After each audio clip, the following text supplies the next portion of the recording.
Hello friends, this is Growl. In this video, I'm going to be going over another user-submitted video, this time for Resto Druid.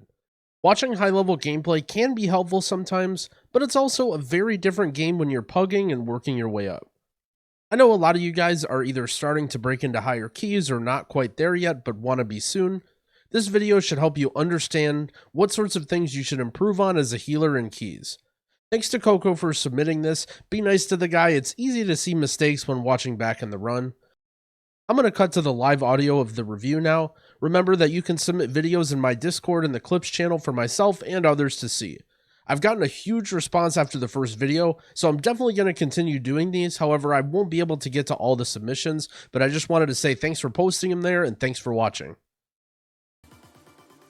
Okay, so this is a video submitted by our good friend Pokemojo of I believe this is a +10 theater as a Resto Druid.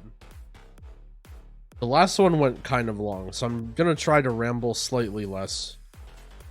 Oh wait, he opened the talents for us. See, let's look back.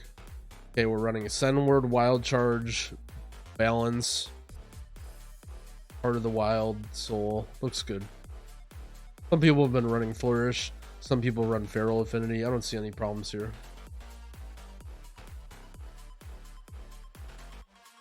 Nameplates look blurry. Let me see the it looks okay to me.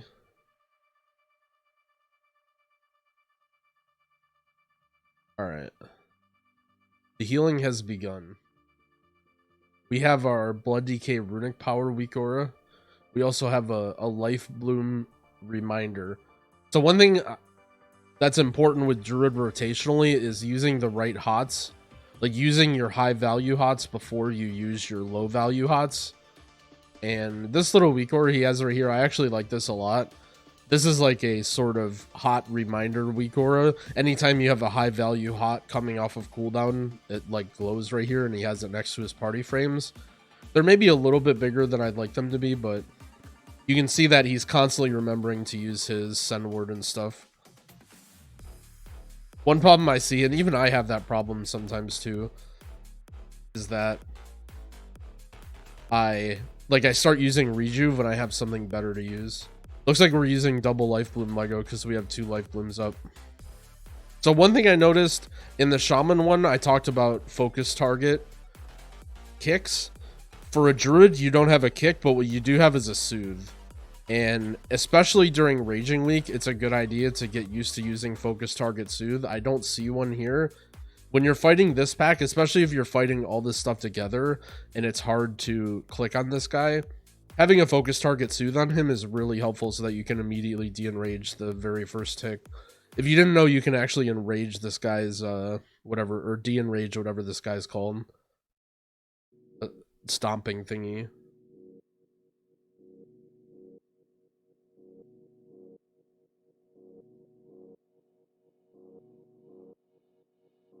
And again, this is a boss.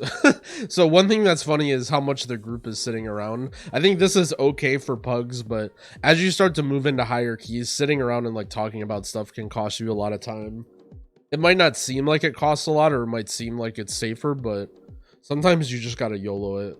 I feel like they sat around too much here. Obviously, it's not the healer's problem. So one thing here though, okay, so we didn't do any pre-hotting here. Everyone was sitting around talking, so now watch his weak auras, right?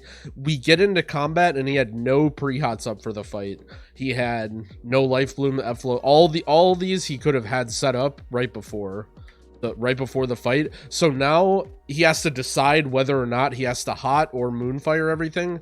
Ideally, we want to start the fight by sunfiring and then moonfiring all this stuff, but he has all of these good hots to put up, right? Also, to go back again, yeah, all right, this is just going to be another hour-long one where I'm talking too much. So he has a Blood Decay with 20 runic power. So when I see this going into a boss fight here, especially on Tyrannical, I'm spamming hots on this guy. Not having pre-hots on a Blood Decay when he has 0 runic power going into a Tyrannical boss is like definitely scary. Maybe not just a Tyrannical boss, but like this boss in particular.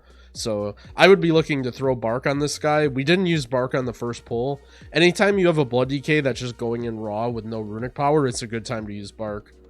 One of the benefits that Druid has, you might feel insecure as a Druid because you don't have everyone wants a Resto Shaman, but it's really important as a Druid to do the good things that Druid can do. And one of those things is put Ironbark every minute 30. Like, some of the things that Druid has that are good are Typhoon, Soothe, Stampeding Roar, Ironbark. All those things are really, really good. And you have to make sure you use the, like, don't try and be a Resto Shaman, right? Be a Druid. Do lots of good Druid things. So one thing I noticed is we haven't convoked yet. I actually don't see the convoke on the anywhere on the screen. Maybe it's somewhere, but he does have his convoke here. I don't know if we forgot to use it or we're just saving it for a bad time, but ideally we'd like to convoke at some point. We need to kill this explosive.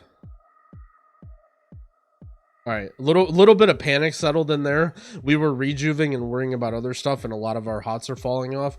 This is part of the reason why I don't like double life bloom, is it feels like you constantly have to be pressing life bloom. Like, he's actually losing value from the life bloom Lego here because he doesn't have 2 of them up, but that's okay. I also like that he has a modified double life bloom weak aura.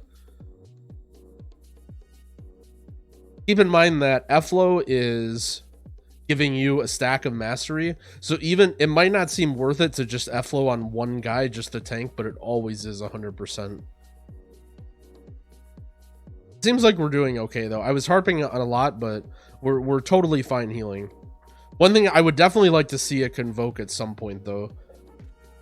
Like, one thing you can do here is load the tank up with hots, like right now, right? We have Rejuve, Life Bloom, Send Ward, everything, and then just pop into Boomkin form and just convoke. And you don't have to do it, offensively all the time. Like, while we're working our way up the ladder and we're doing 10s, 11s, 12s, don't worry so much about using convoke offensively, but like, at least have it in the back of your head, like try and press it. So we're almost 4 minutes in the dungeon, and we could have convoked and had it up again. We could have convoked at some point. And again, I'm not saying, like, I'm not trying to super stress the fact that you should convoke for damage all the time, because it's not that important, but just keep that in mind that, you know, we went 4 minutes without using a convoke, which is a really, really good spell. All right, we're looking at the route. Okay, we're going again. Stampeding Roar. Stampeding Roar is very good in theater, especially. Like, just talking about the difference between higher level groups and lower level groups, those little time saves of like moving around, talking about the route, all that stuff is very important. And use, like, this is another good room to use Roar, so hopefully he uses Roar here instead. But using Roar is another really good button to press. How does Convoke choose whether hots or deals damage? It depends on what form you're in. So if you want to deal damage, you sit in Boomkin form. If you want to do heals, then you sit in human form. And if you're convoking in Boomkin form, you can actually shift out of Boomkin form into healing form to start healing more. However, you cannot do it the other way around. You can't shift from healing form into Boomkin form.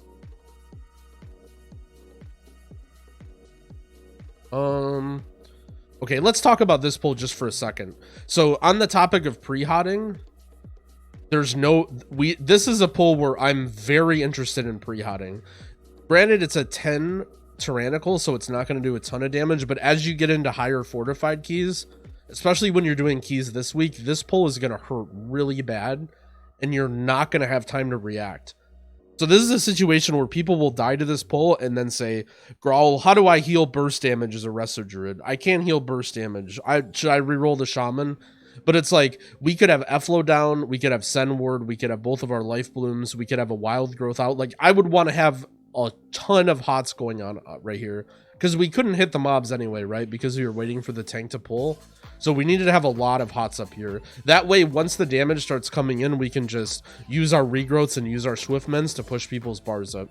Okay, I really want to see Roar here. This is another great spot to use Roar. I like the Wild Charge.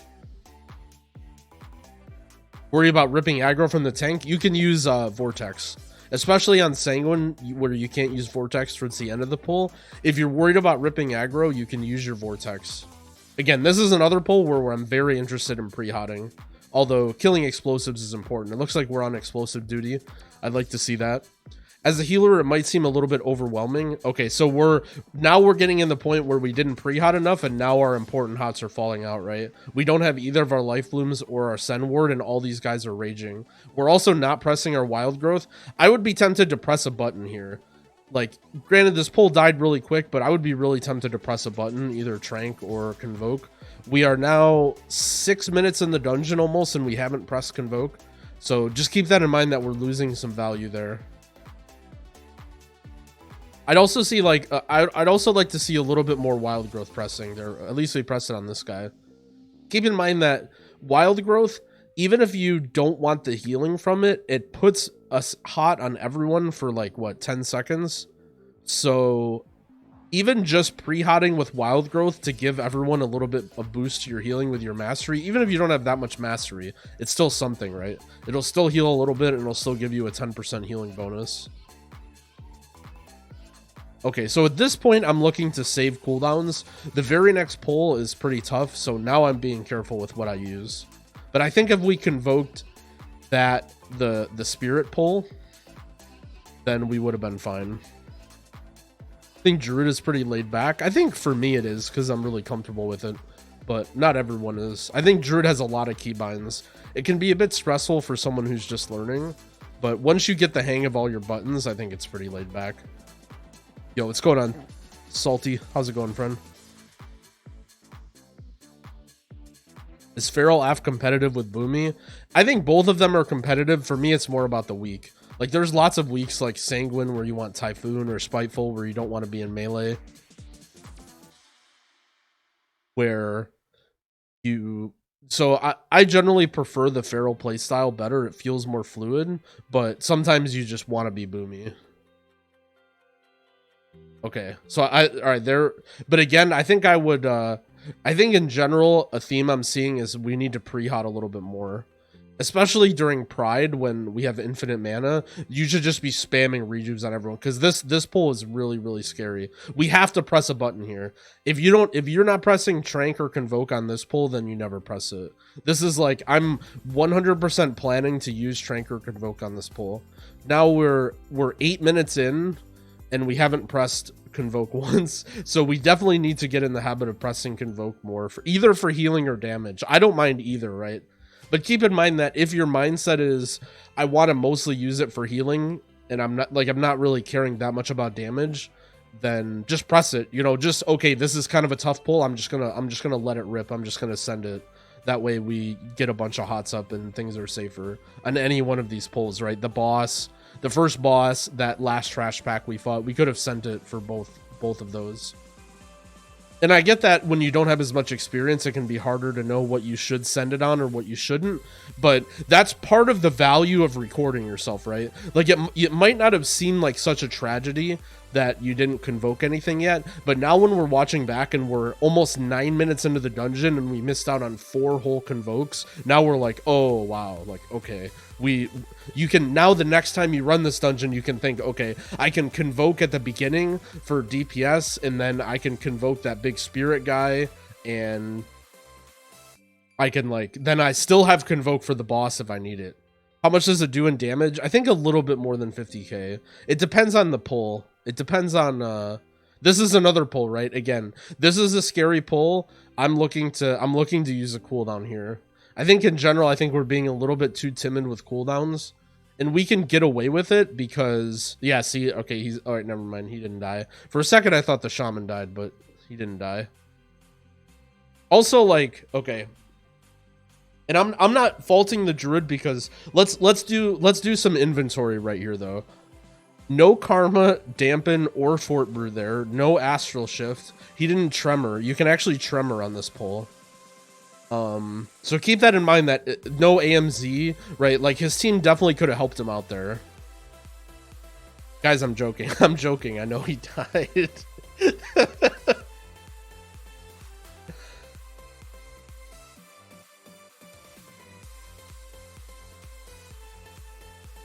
Yeah. Have a bad habit of holding CDs. Keep in mind, Druid is not a CD holder, though. Druid CDs aren't like a press it and then you're saved kind of CDs. Convoke sort of is, but... Okay, so let's watch right here. Okay, we need to... So here's our plan. Here's our plan always for this boss, okay? Take inventory of who has Dispel. Let's take inventory of who has defensives, then Dispel one person right away, and then don't do it on the other, right? So here, I would have been tempted to Dispel myself, and then I would have expected the Windwalker to want to Karma this. So I wouldn't have mind if you just Dispelled yourself there, but figuring that the Windwalker would Karma. This is a little bit advanced. This took me a long time to get good at, so don't feel too bad if this is hard in the moment. But on this boss, I'm always looking at who has defensives, and I'm trying to like... And I'm also trying to keep inventory. So now I realize that I use my bark skin, so now I'm a priority Dispel. Anytime that we get debuffed, I'm Dispelling myself. See that? But again, right away, right? We go for the rogue, but we don't have bark up. Which again, we'll be fine. We're not going to die, but just the little things. Because the rogue has cloak and cheat. The rogue is hard chilling, and we have no defensive left. Also, Iron Bark. Have we used Iron Bark one time? I haven't been watching, but I don't remember seeing Iron Bark used. Just start throwing these buttons out. Be a druid. Don't try and be a shaman and just spamming your heals. Okay, Dispel ourself. Good. He doesn't have Astral Shift, but that's okay. He had Nature's Guardian at least. Also, don't be afraid to remove some stuff. Like, do we really need to see Tremor? Do we really need to see Nature's Guardian?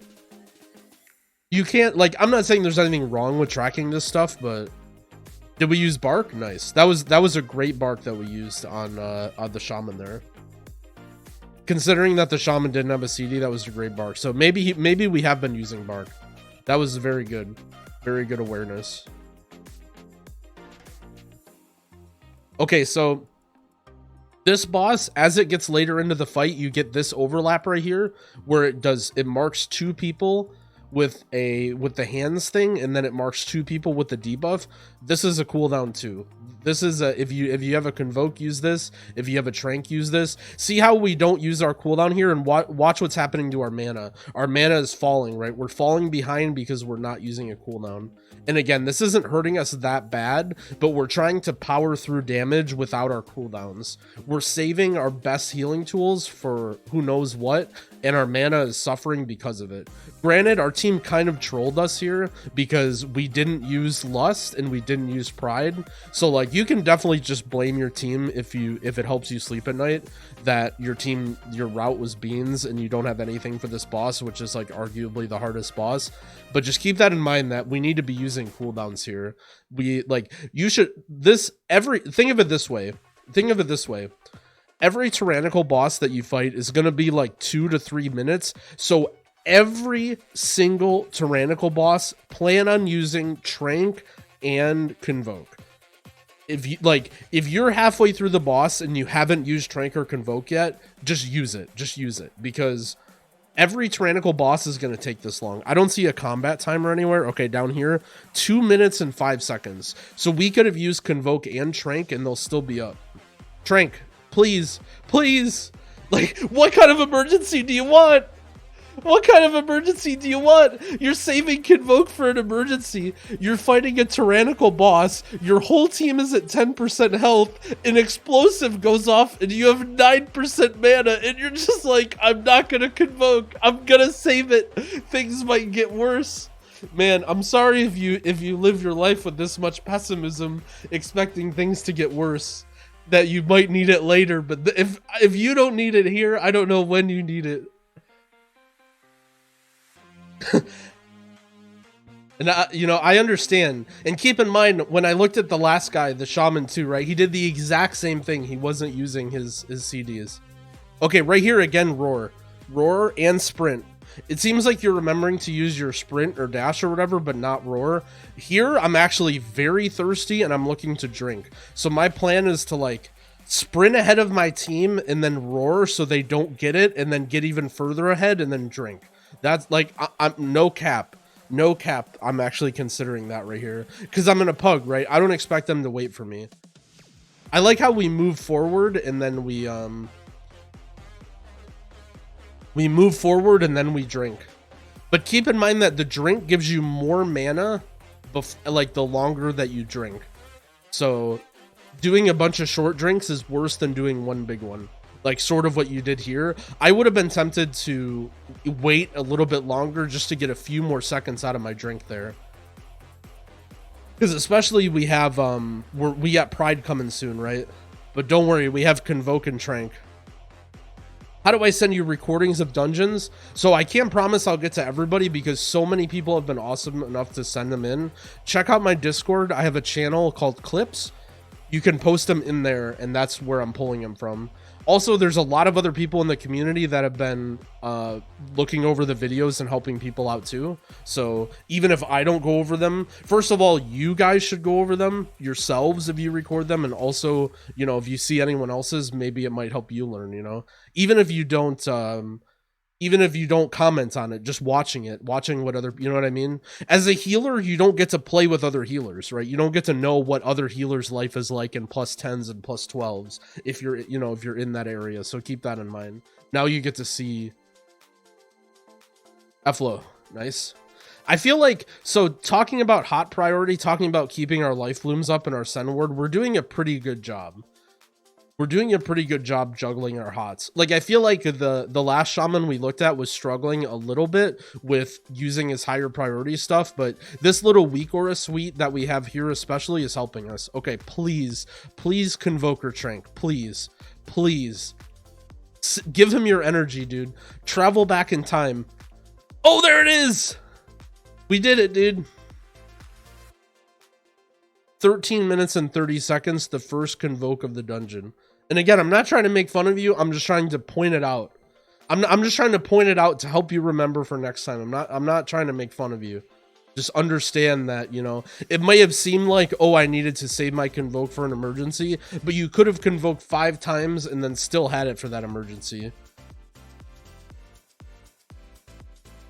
If I send a Holy Priest video, would you watch it? I can't promise that I look over videos. I might only be able to get to maybe 5 to 10% of them, but I want to do a wide variety of healers. I don't want to do just Shaman or just Druid. I want to do a lot of them. Although my knowledge of Holy Priest is definitely limited.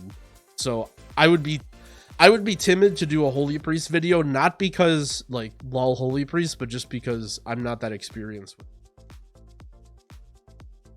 Okay, so here we go. Are we waiting for the pat? This is all right. So we roared at some point.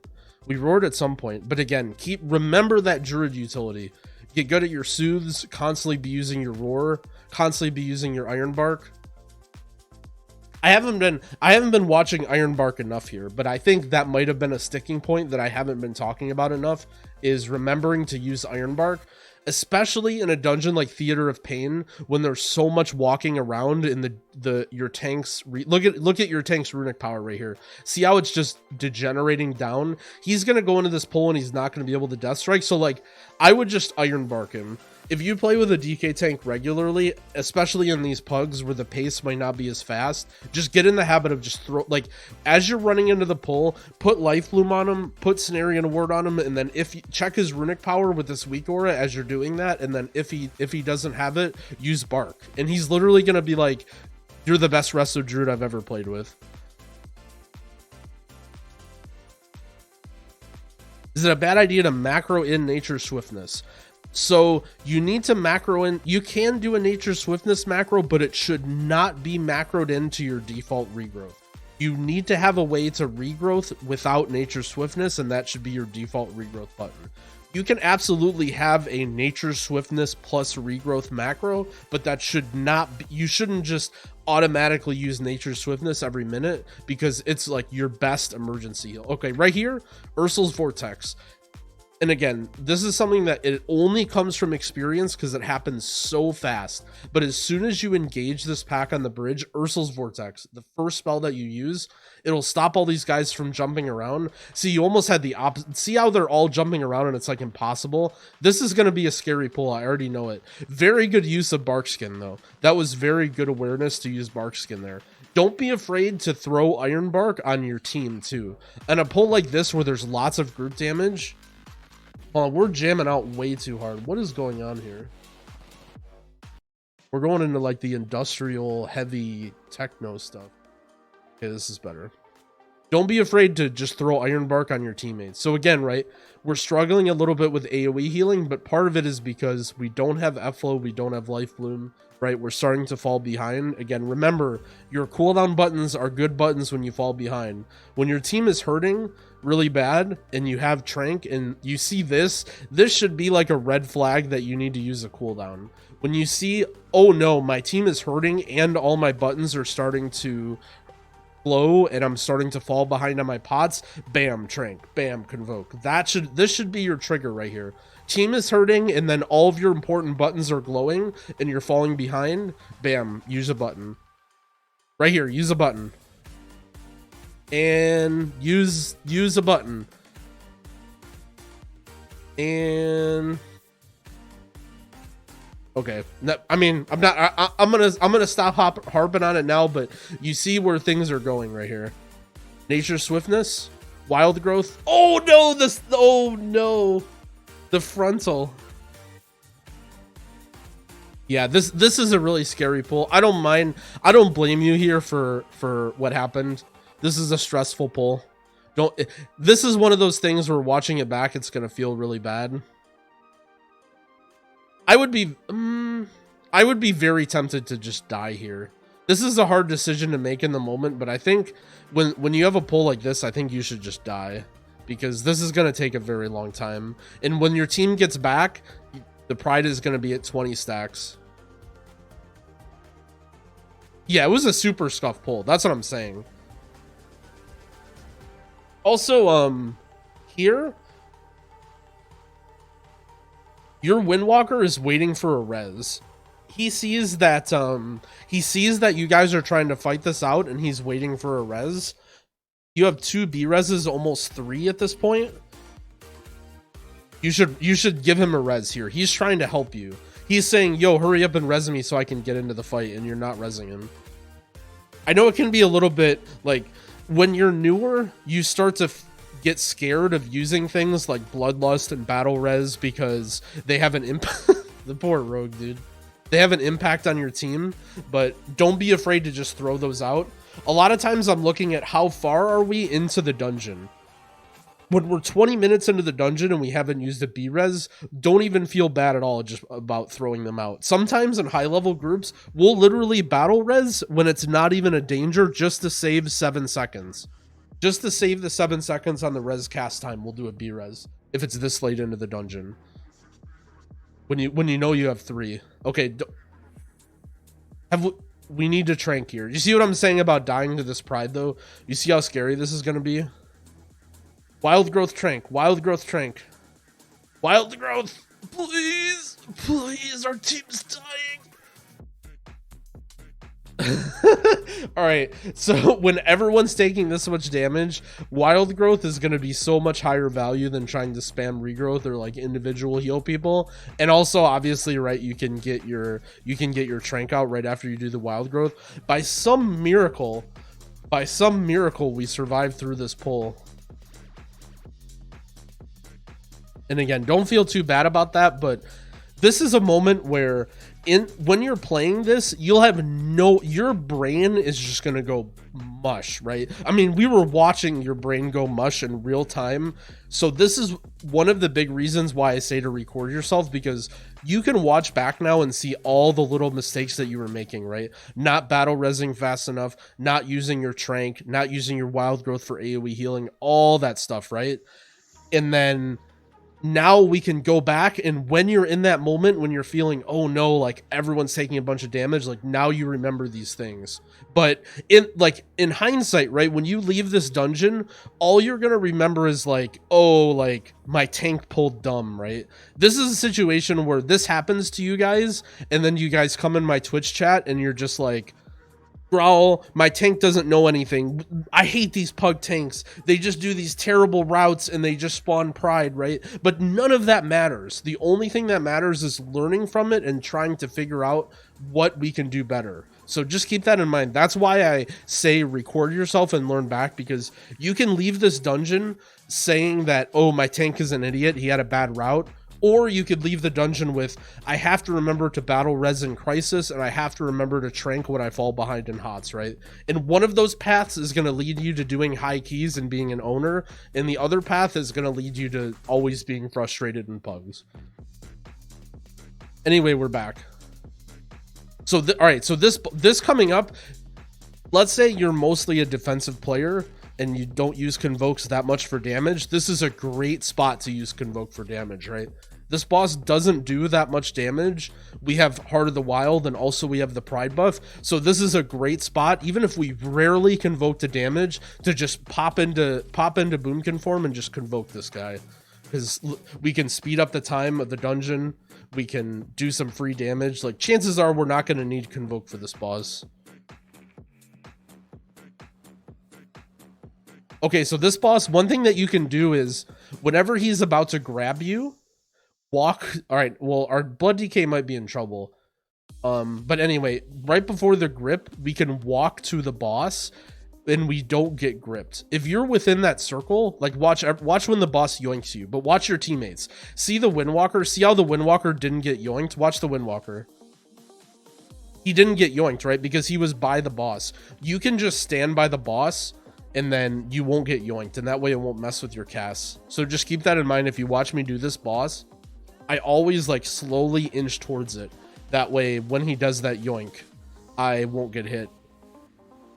Or rather, it won't interrupt my cast. But see how you're trying to keep distance, but every time it's just yoinking you towards it anyway. So you may as well just stand near the boss. Because this boss doesn't have a frontal. It doesn't have like anything, you know? It's just like you can just stand next to him the whole time. We used a bark skin at some point, it looks like, on the tank. That's fine. This is a boss where it's a really good idea to use. Okay, so one ability that we haven't used yet, that it's going to be hard to remember to use here, but what should he have done here? What should he have done here, chat? I'll let the chat answer this one. What button do we press here? What is the correct button? Soul shape. Damn, you guys are owning. That is the correct answer. We can soul shape there and get out of that. Stampeding Roar would have helped, but it was actually on cooldown. So it looks like we're using our Roar a little bit. Bear form and bark. I'll give bear form and bark skin a I'll give that the silver medal. I would have liked to see those buttons pressed after he gets hit by the chains. But first my instinct would have been to soul shape and blink out of there. It's really hard to remember though. It seems like, if I'd have to guess, maybe this is a wrong read, Coco, but it kind of looks like you understand Resto Druid, but you're not as familiar yet with some of the new stuff, with Convoke, with Soul Shape and stuff like that, with Heart of the Wild. That feels like my sort of read on the situation, because your general use of like Druid hots and your ordering is pretty good, and you're remembering to keep your hots up most of the time. Okay. This is going to be a small thing, but I just want to point it out. Okay, so the tank gets hooked, right? So first of all, like, okay, I see him getting hooked. I'm going to start spamming hots on him. Now watch his mouse here. Watch this. See how he goes down to himself? Your tank is in huge danger right now. Your tank is at 40% health with no runic power and the hook bleed on him. Your cursor better not move from this guy's frame. Your cursor should be glued to this guy's frame right now, pressing every single button that you have to keep him alive. He is in danger right now. Granted, it looks like he made his way out of it, but you make sure that you're not getting in the habit of playing whack-a-mole and just like healing people because they're low. Try and identify exactly who's in danger, and if you need to stick to them, then stick to them. And keeping yourself alive is important, but keeping the tank alive is also very, very important. Yo, what's going on, Ashley? How's it going, friend? Wild charge might have worked too. I'm not sure. I would have had to. The problem with wild charge there, I think, is you have to have some spatial awareness of where people are and where the boss is. So that's why I didn't say wild charge, but there was a possibility that we could have wild charged there. Also, I want to point out here, unlike our last guy, our Coco's a good boy. We got some weapon oil, we got food. I don't mind you not using flasks. We're just in that jam part of the playlist, dude. Oh well, we'll just let it ride. Hopefully it isn't too obnoxious. We got a food buff, we have a weapon oil. I don't mind not using flasks. Those things are like 1,500 a pop or something right now.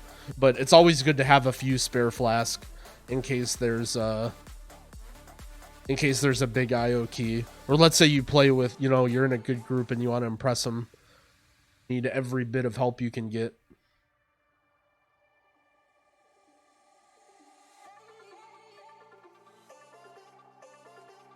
One thing we haven't talked about yet is UI. And I really like Coco's UI here. Granted, he's using my Resto, like, okay.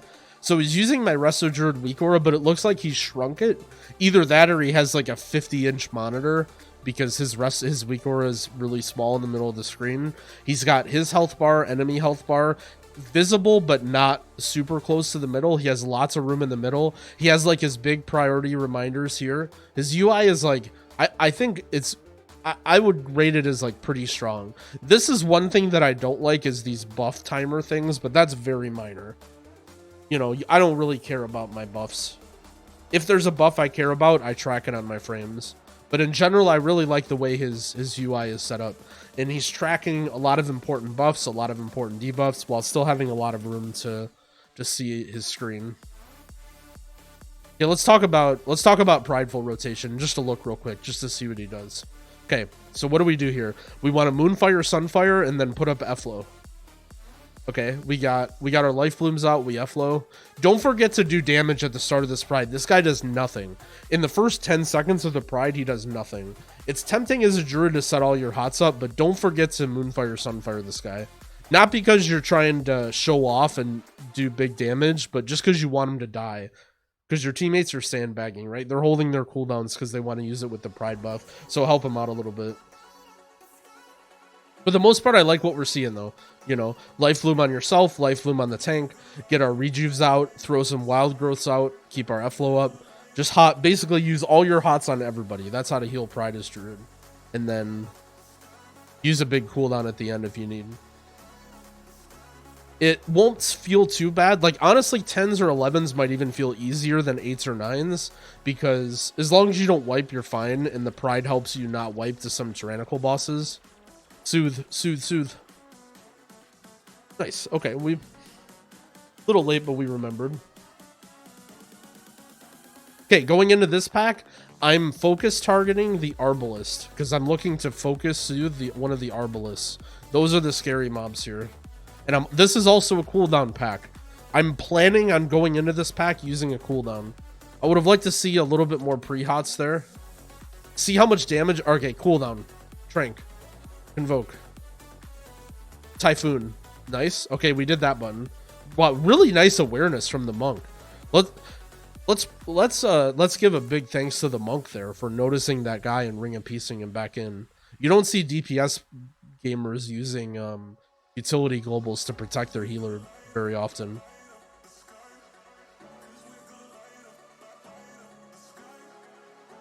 I would have liked to, yeah, again, you know,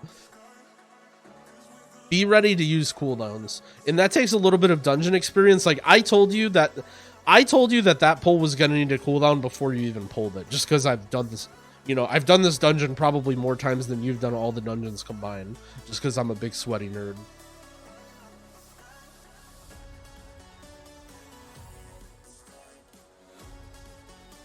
So it looks like we're doing all right on time.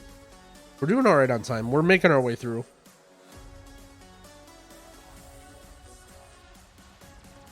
Yeah, Vortex is another good one.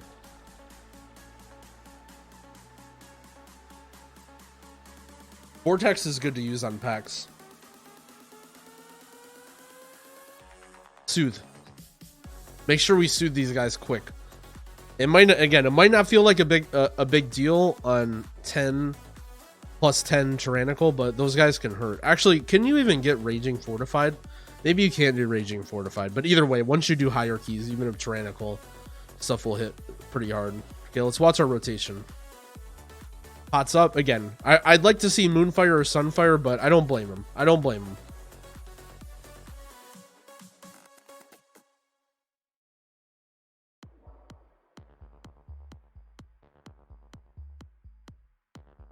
Yeah, these 10 prides are cake. These 10 prides are cake.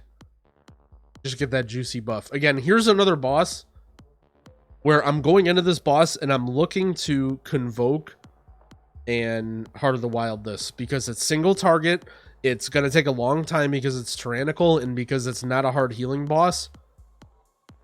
And we want to kill it fast. So I would just open off with potting the tank and then just convoking for damage. Again, I haven't said you needed to use that many convokes for damage, right?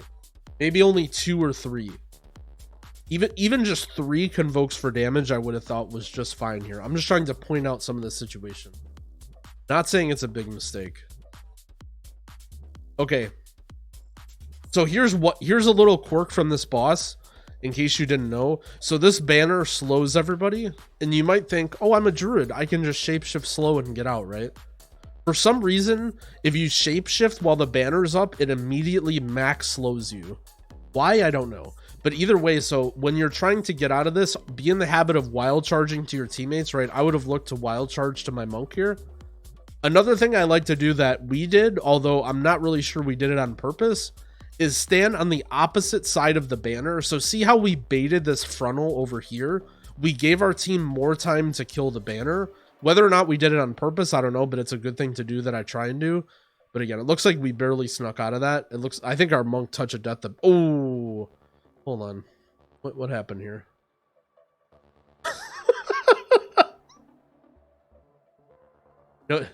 No comment. All right, get him up.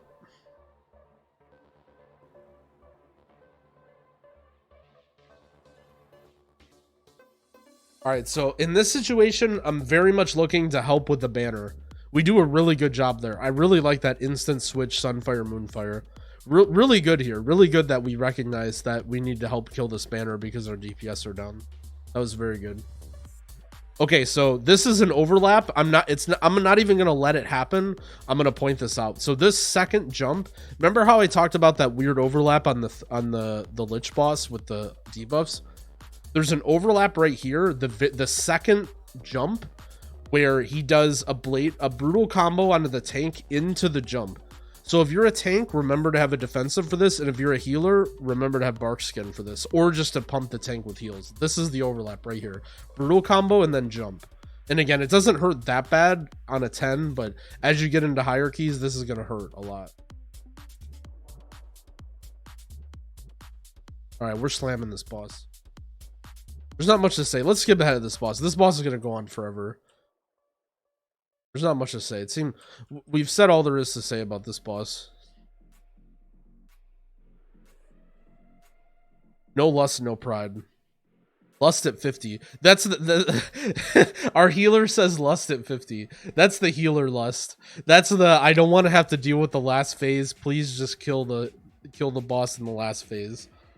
I think generally for time it's better to lust the beginning, but I understand why you would want to lust at 50 in a pug. And I don't blame that decision at all. So this boss might seem really might seem really frustrating, but it actually has a very predictable spell setup that I can explain to you, and I'll just go through this boss so that you can understand. Okay, so the only thing it really does is hits the tank and then has the beam, which people shouldn't get hit by the beam. You shouldn't really be worrying about pre-hotting anyone. Just keep hots on the tank, okay? While we're damaging the boss.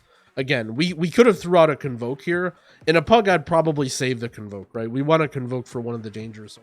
Okay, beam. Okay, so right here, this first one is a grip plus adds. This one is going to hurt. It's going to be burst damage and it's going to be adds. I'm pre-hotting right now. We need to get rejuves on everybody, and then as soon as I'm about to get sucked, that's when I use the wild growth. So keep in mind that we need, it looks like we're rejuving everyone, but again, we were just a little bit late with our hots, and what happened? We didn't have an Efflo up, we're missing a life bloom, and we didn't get our wild growth off. So we need to be a little bit faster with those pre-hots, get all the rejuves out, then Efflo, like refresh everything you need to, get the wild growth out. Wild growth is your big AoE healer for sure, and it needs to be out before this moment right here. This is good priority healing though on the tank. We're making sure we're healing the tank and keeping him topped as opposed to pushing up everyone else's health bars. All right, we're DPSing the boss. We got plenty of time, guys. Just focus up, just live, and we get this IO.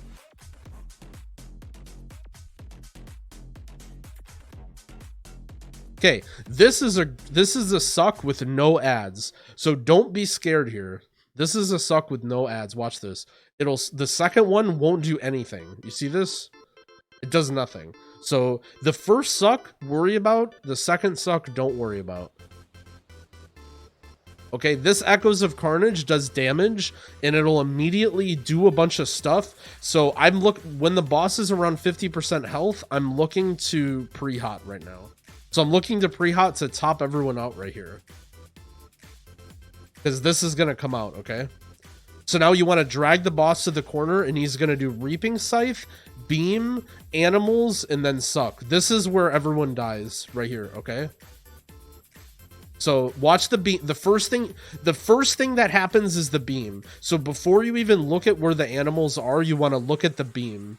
So we're in a very bad spot for the beam, right? Remember, you can wild charge here. What I would have done here is you can wild charge to this DK, and then you're in a much better spot for the beam. But we get lucky with the... Oh, no. Oh, no. Oh, what? Wait, are we the sidestep king? Okay, but either way. So for this beam, you want to be close to the boss. Close to the boss on the edge of the room is how you want to deal with this, okay? So I would have wild charged to this DK, but it looks like we're the sidestep king here in travel form. But remember, when we're in travel form, we can't heal, okay? Right after this overlap, you need to be ready. You need to dodge that well, because right after this overlap is suck and adds again.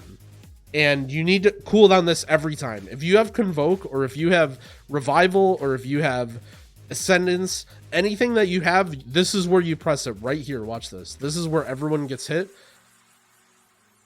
All the damage comes out right now. This is where you pop your cooldown. Convoke. You need to Convoke. Yeah, perfect. Perfect. Oh man, and an explosive got off. Okay, again, animals, you need to be on the edge of the room. As soon as that grip happens, you need to be on the edge of the room. But this one's a little bit easier to dodge. Oh no, the beam is at us again. Oh no! Oh, luckily it's a 10. And that's it. And now the fight repeats. Now the fight repeats. Now it's gonna be suck with no ads. One thing, I think you're worrying a little bit too much about running away. As a druid, you can cast almost your entire rotation while you're running away. So don't worry about spreading out so much. You almost want to be on the edge of the room close to your team, because you can't make use of that wild growth of the Efflo when you're this far out. And there wasn't even ads. There's not even, you don't need to spread out that hard. The cleave is, what kills you is like losing track of everything and getting hit by the animals.